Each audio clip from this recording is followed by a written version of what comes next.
পরম করুণাময় ও অসীম দয়াবান আল্লাহর নামে শুরু। হামিম। শপথ সুস্পষ্ট কিতাবে, আমি একে করেছি কোরআন, আরবি ভাষায়, যাতে তোমরা বোঝো। নিশ্চয়ই এ কোরআন আমার কাছে সমুন্নত অটল রয়েছে লৌহে মাহফুজে। তোমরা সীমা অতিক্রমকারী সম্প্রদায়, এ কারণে কি আমি তোমাদের কাছ থেকে কোরআন প্রত্যাহার করে নেব? পূর্ববর্তী লোকদের কাছে আমি অনেক রসূলই প্রেরণ করেছি। যখনই তাদের কাছে কোনো রসূল আগমন করেছেন, তখনই তারা তার সাথে ঠাট্টা বিদ্রূপ করেছে।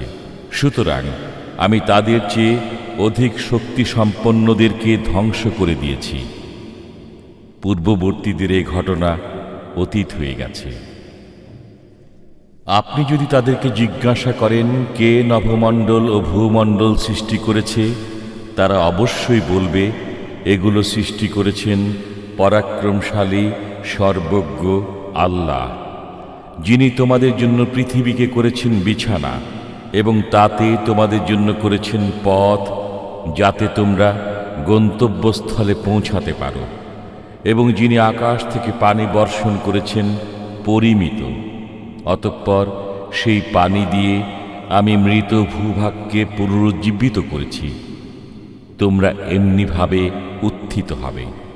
এবং যিনি সব কিছুর যুগল সৃষ্টি করেছেন এবং নৌকা ও চতুষ্পদ জন্তুকে তোমাদের জন্য যানবাহনে পরিণত করেছেন, যাতে তোমরা তাদের পিঠের উপর আরোহণ করো। অতঃপর তোমাদের পালনকর্তার নিয়ামত স্মরণ করো এবং বলো, পবিত্র তিনি, যিনি এদেরকে আমাদের বশীভূত করে দিয়েছেন এবং আমরা এদেরকে বশীভূত করতে সক্ষম ছিলাম না। আমরা অবশ্যই আমাদের পালনকর্তার দিকে ফিরে যাব।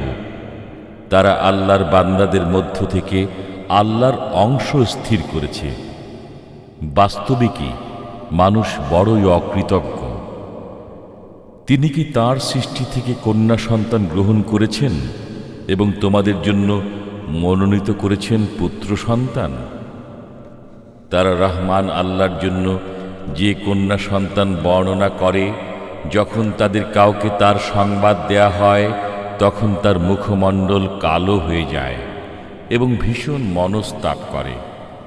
তারা কি এমন ব্যক্তিকে আল্লাহর জন্য বর্ণনা করে, যে অলঙ্কারে লালিত পালিত হয় এবং বিতর্কে কথা বলতে অক্ষম? তারা নারী স্থির করে ফেরেশতাগণকে, যারা আল্লাহর বান্দা। তারা কি তাদের সৃষ্টি প্রত্যক্ষ করেছে? এখন তাদের দাবি লিপিবদ্ধ করা হবে এবং তাদের জিজ্ঞাসা করা হবে। তারা বলে, রহমান আল্লাহ ইচ্ছা না করলে আমরা ওদের পূজা করতাম না।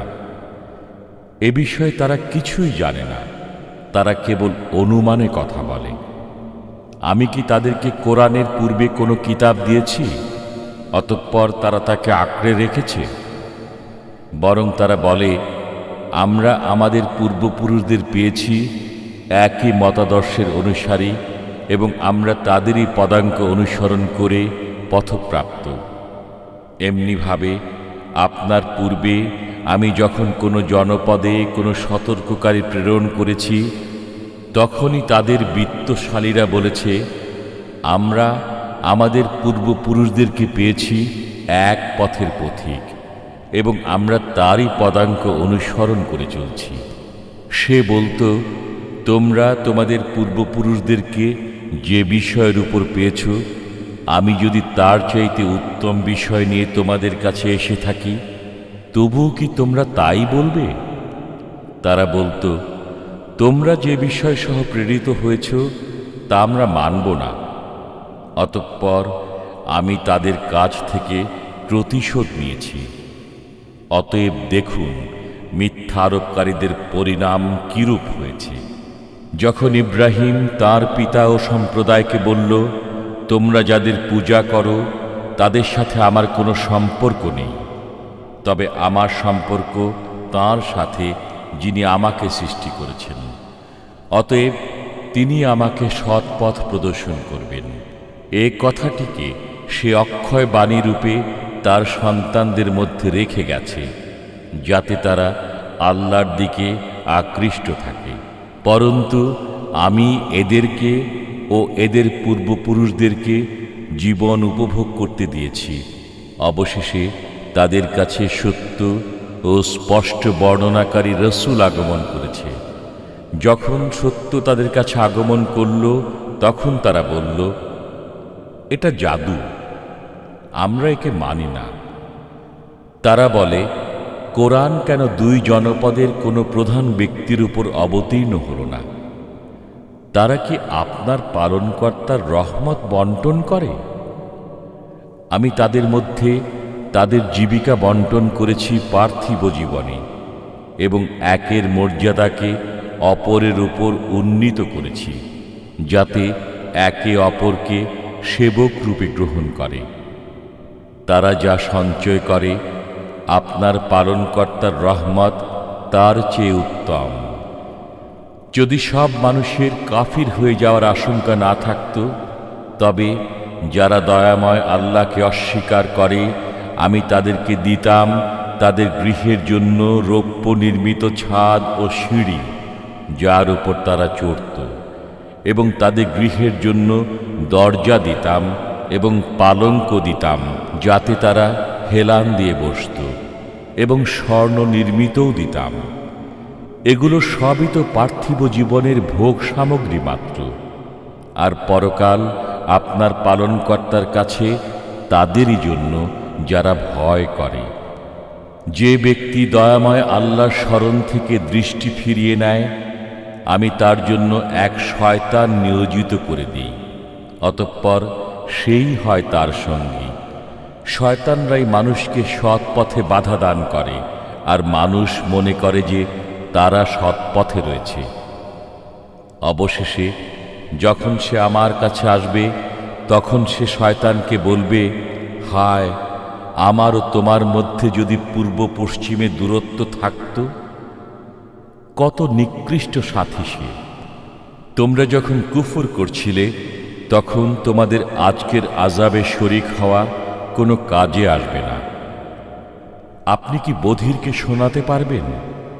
অথবা যে অন্ধ ও যে স্পষ্ট পথভ্রষ্টতায় লিপ্ত, তাকে পথ প্রদর্শন করতে পারবেন? অতঃপর আমি যদি আপনাকে নিয়ে যাই, তবু আমি তাদের কাছ থেকে প্রতিশোধ নেব। অথবা যদি আমি তাদেরকে যে আযাবের ওয়াদা দিয়েছি তা আপনাকে দেখিয়ে দেই, তবু তাদের উপর আমার পূর্ণ ক্ষমতা রয়েছে। অতএব আপনার প্রতি যে ওহী নাজিল করা হয়, তা দৃঢ়ভাবে অবলম্বন করুন। নিঃসন্দেহে আপনি সরল পথে রয়েছেন। এটা আপনার ও আপনার সম্প্রদায়ের জন্য উল্লেখ থাকবে, এবং শিগগিরই আপনারা জিজ্ঞাসিত হবেন।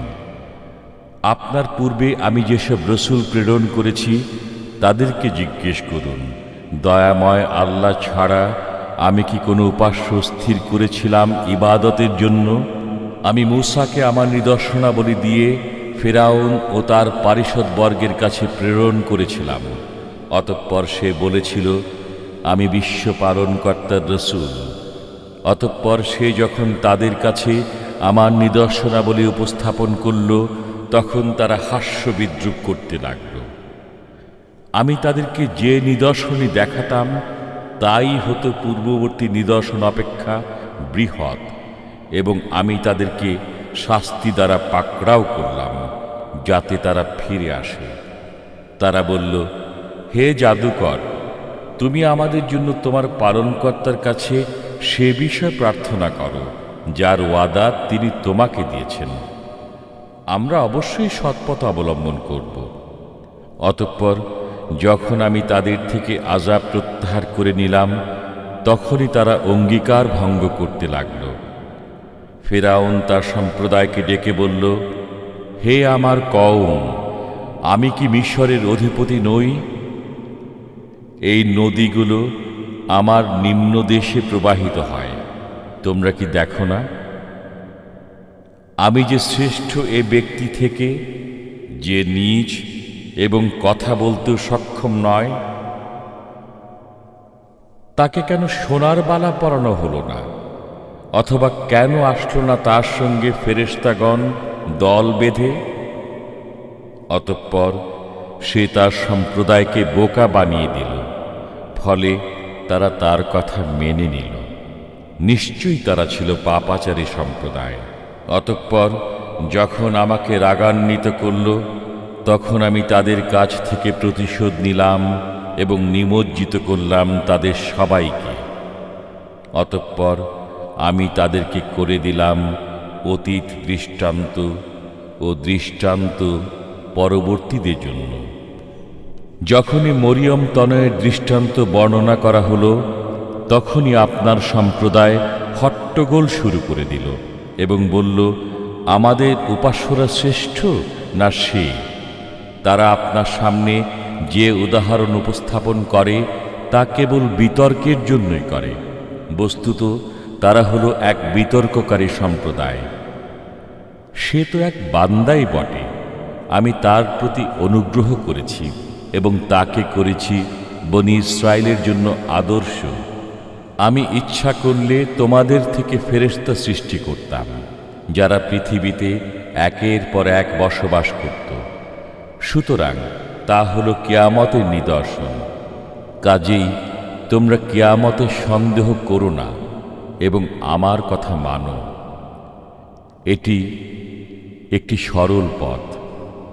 শয়তান যেন তোমাদেরকে বিচ্যুত না করে, সে তোমাদের প্রকাশ্য শত্রু। ঈসা যখন স্পষ্ট নিদর্শন সহ আগমন করল, তখন বলল, আমি তোমাদের কাছে প্রজ্ঞা নিয়ে এসেছি এবং তোমরা যে কোনো কোনো বিষয়ে মতভেদ করছো তা ব্যক্ত করার জন্য এসেছি। অতএব তোমরা আল্লাহকে ভয় করো এবং আমার কথা মানো। নিশ্চয়ই আল্লাহই আমার পালনকর্তা ও তোমাদের পালনকর্তা। অতএব তাঁর ইবাদত করো। এটি হলো সরল পথ।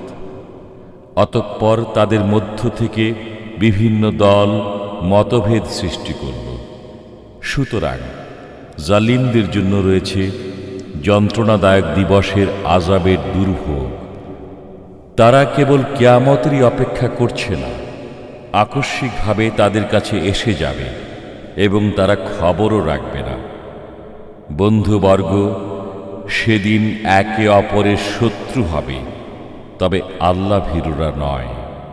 হে আমার বান্দাগণ, তোমাদের আজ কোনো ভয় নেই এবং তোমরা দুঃখিতও হবে না।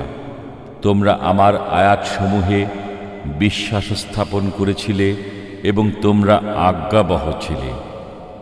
জান্নাতে প্রবেশ করো তোমরা এবং তোমাদের বিবিগণ সানন্দে। তাদের কাছে পরিবেশন করা হবে স্বর্ণের থালা ও পান পাত্র, এবং সেখানে রয়েছে মনে যা চায় এবং নয়ন যাতে তৃপ্ত হয়, সবই। তোমরা সেখানে চিরকাল থাকবে। এই যে জান্নাতের উত্তরাধিকারী তোমরা হয়েছ, এটা তোমাদের কর্মের বিনিময় হিসেবে। সেখানে তোমাদের জন্য আছে প্রচুর ফলমূল, তা থেকে তোমরা আহার করবে। নিশ্চয়ই অপরাধীরা জাহান্নামের আযাবে চিরকাল থাকবে। তাদের থেকে আযাব লাঘব করা হবে না এবং তারা তাতেই থাকবে হতাশ হয়ে। আমি তাদের প্রতি জুলুম করিনি, কিন্তু তারাই ছিল জালিম। তারা ডেকে বলবে, হে মালিক, পালনকর্তা, আমাদের কাজ শেষ করে দিন। ফেরেশতা বলবে, তোমরা তো এ অবস্থায় থাকবে। আমি তোমাদের কাছে সত্য ধর্ম পৌঁছিয়েছি, কিন্তু তোমাদের অধিকাংশই সত্য ধর্মে নিস্পৃহ। তারা কি কোনো ব্যবস্থা চূড়ান্ত করেছে? তাহলে আমিও এক ব্যবস্থা চূড়ান্ত করেছি। তারা কি মনে করে যে আমি তাদের গোপন বিষয় ও গোপন পরামর্শ শুনি না? হ্যাঁ, শুনি। আমার ফেরেশতাগণ তাদের কাছে থেকে লিপিবদ্ধ করে। বলুন, দয়াময় আল্লাহর কোনো সন্তান থাকলে আমি সর্বপ্রথম তার ইবাদত করব। তারা যা বর্ণনা করে তা থেকে নভমণ্ডল ও ভূমণ্ডলের পালনকর্তা, আরশের পালনকর্তা পবিত্র। অতএব তাদেরকে বাকচাতুরী ও ক্রীড়া কৌতুক করতে দিন সেই দিবসের সাক্ষাৎ পর্যন্ত, যার ওয়াদা তাদেরকে দেয়া হয়। তিনি উপাস্য নভমণ্ডলে এবং তিনি উপাস্য ভূমণ্ডলে। তিনি প্রজ্ঞাময়, সর্বজ্ঞ, বরকতময়। তিনি নভমণ্ডল, ভূমণ্ডল ও এ দুয়ের মধ্যবর্তী সব কিছু তাঁরই কাছে আছে কিয়ামতের জ্ঞান, এবং তাঁরই দিকে তোমরা প্রত্যাবর্তিত হবে। তিনি ছাড়া তারা যাদের পূজা করে তারা সুপারিশের অধিকারী হবে না, তবে যারা সত্য স্বীকার করত ও বিশ্বাস করত। যদি আপনি তাদেরকে জিজ্ঞাসা করেন কে তাদেরকে সৃষ্টি করেছেন, তবে অবশ্যই তারা বলবে আল্লাহ। অতঃপর তারা কোথায় ফিরে যাচ্ছে? রসুলের এই উক্তির কসম, হে আমার পালনকর্তা, এ সম্প্রদায় তো বিশ্বাস স্থাপন করে না। অতএব আপনি তাদের থেকে মুখ ফিরিয়ে নিন এবং বলুন সালাম। তারা শিগগিরই জানতে পারবে।